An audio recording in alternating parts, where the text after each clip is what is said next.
5 years ago, Annapurna Interactive and developer Giant Sparrow released What Remains of Edith Finch, a unique, beautiful narrative adventure game. At around 3 hours to finish, it's hardly an epic, but it left a mark for all the right reasons. For its visual direction, the surprise twists, the air of mystery.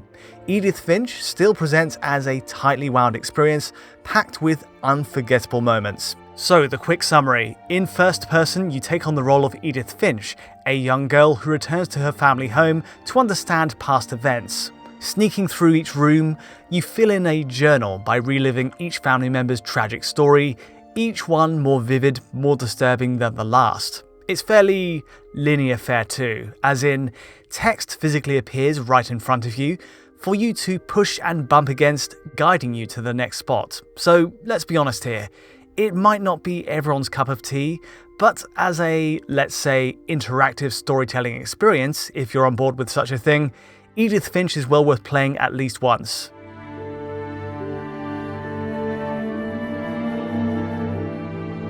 Today then, a new PS5 and Series X patch has landed for Edith Finch, giving the game a new lease of life, with 4K resolution and 60 frames per second promised on each. The fact is though, this new next-gen update doesn't have a huge benefit for the Series S users. So how do all three versions compare? What's the fate of the Series S release in resolution and frame rate? And how drastically does a console like PS5 improve on the last-gen original? And lastly, how does this upgraded console release compare to PC maxed out? Let's find out.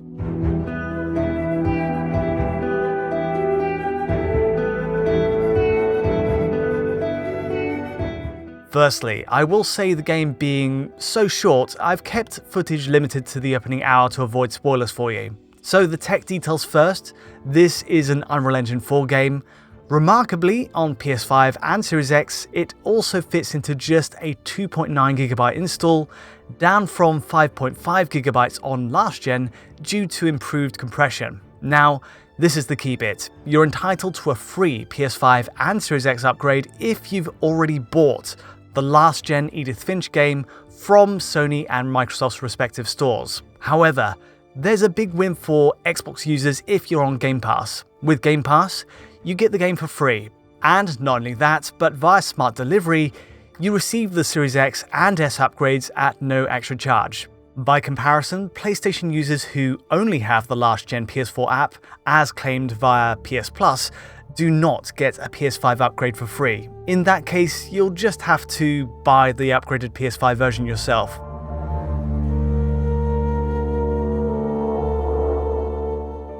This upgrade makes a huge difference on console, so let's recap. A machine like base PS4 here, for example, struggled to run Edith Finch well in pretty much any sense. It's a native 1080p, possibly with a form of DRS or reconstruction, with a 30fps cap in place too. So straightforward then, except within minutes of booting a new game, you're running between 20 to 30fps, with PS4 buckling under the strain of all this dense woodland detail. And then, later interior areas struggle with other issues, uneven frame pacing at 30fps and hitches. It proved hard to recommend back in 2017 when John Linneman reviewed it, and returning to it myself today, sadly that remains the case. Now, PS4 Pro offered an improved experience, one with fewer sustained frame rate drops under 30fps. Still, it ran at 1080p resolution and 30fps with the same uneven frame pacing plus hitching. It was improved, but for the best playthrough, it's the PS5 and Series X upgrades we've been waiting for.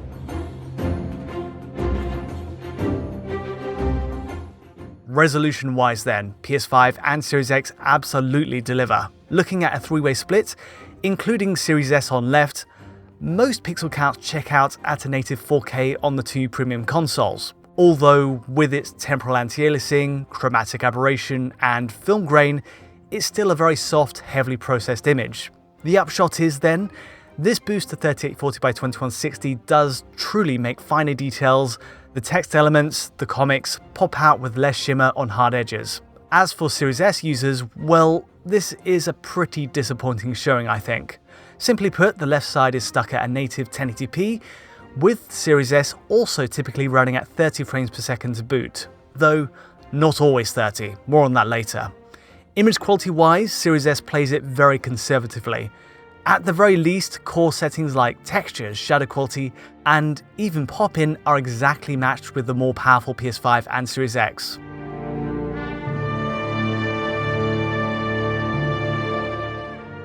The next big question, are there any other upgrades to PS5 and Series X besides the 4K boost and 60 frames per second?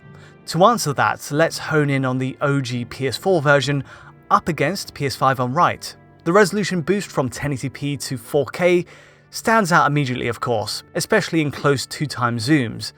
The upgrade doesn't really end there though. Pop-in as we walk forward, for example, is drastically reduced in the woodland bit.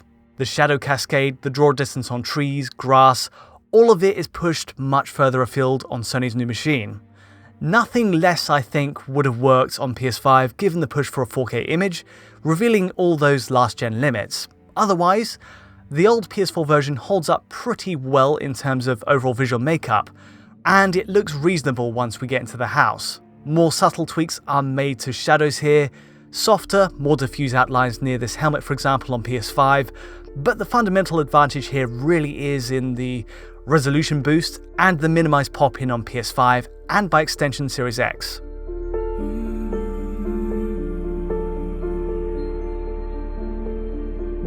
With the PS5 and Series X refining the game at 4K, you do have to wonder, does either have what it takes to match PC at fully maxed out settings? To answer, I've put the Steam version in comparison, running on a Titan RTX, at 4K resolution, ultra settings, the works. Firstly, I will say there is a difference in image quality when compared to PS5. With PC fixed at a true 4K, PS5 is ever so slightly softer in zoomed close-ups. Either it suggests DRS is in play, always a possibility for an Unreal title, or a difference in AA technique. The result is still gorgeous, of course, on PS5 and Series X enjoyed on their own terms. Secondly, it's also clear PC uses higher quality, diffuse shadows at its ultra preset, notably next to the fencing here. PS5 in this case appears to use a setting closer to the high shadow preset with harder outlines, but it's hardly a deal breaker.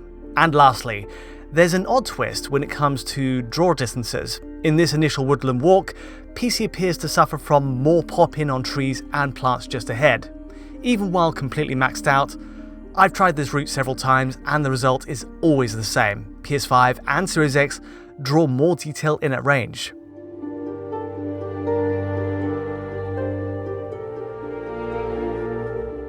In summary then, we have a satisfying boost to 4K, much better scenery draw and updated shadows, even if the shadows fall short of PC's best preset. But what of performance? Well, starting with PS5 and Series X, the turnout is perfectly handled at 60 FPS as prescribed, barring some very small dropped frames on occasion. This is pure nitpicking really. During the comic book section, for example, you might catch these little drops, where panning between panels loses you a frame or two.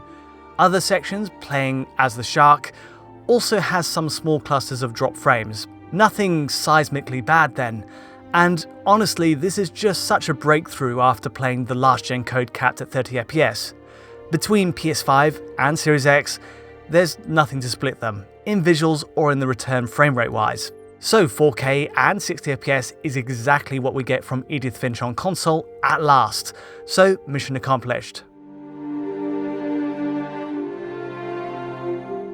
Less convincing, of course, is the state of Series S. Not only is it stuck at 1080p resolution, but you get 30 frames per second as well for most points. Or, in other words, a quarter of the resolution seen on Series X and at half of its frame rate, which is clearly disappointing. The upside, that would be that the 30 FPS cap is at least well optimized, with no drops underneath as we saw on last gen. Also, on the positive side, the 30 FPS cap is evenly frame-paced, giving it a smoother appearance overall. A curious point here, I will say, is that Series S actually alters its frame rate target to 60 frames per second in very select moments. So the sequence on the swing, for example, jumps to a locked 60 FPS quite suddenly. It's also perfectly fluid, and yet, once it's over and done with, we're back to the house, sleuthing for clues at the usual 30 FPS. There may be more cases like it, but it's a curious design choice, and leaves you wishing the whole game could run like that.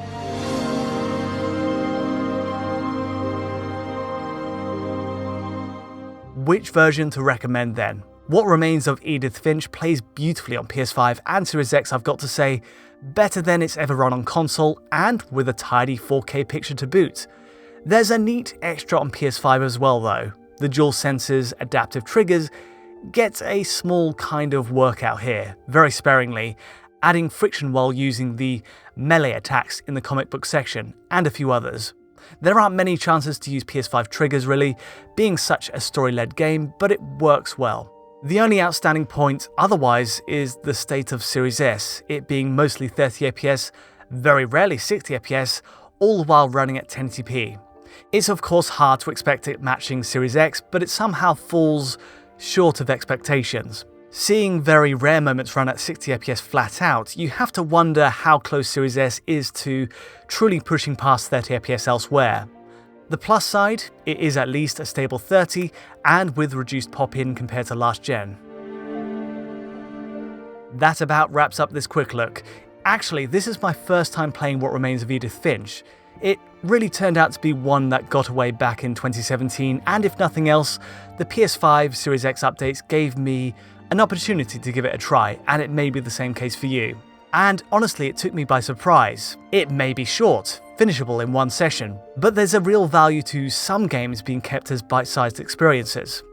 What Remains of Edith Finch is a game in the looser sense of the term, yes, but it's one that focuses in hard on this one idea, one narrative through line, and perfects every moment, which is the real success of Annapurna's work. But that's all from me today. If you did enjoy this video, feel free to like or subscribe, and don't forget to hit that bell for instant notifications as any new video lands. Of course, you can get this video at high quality on our Patreon at digitalfoundry.net, and to get in touch directly with me or the team, just use Twitter. But from me for now, thanks for watching.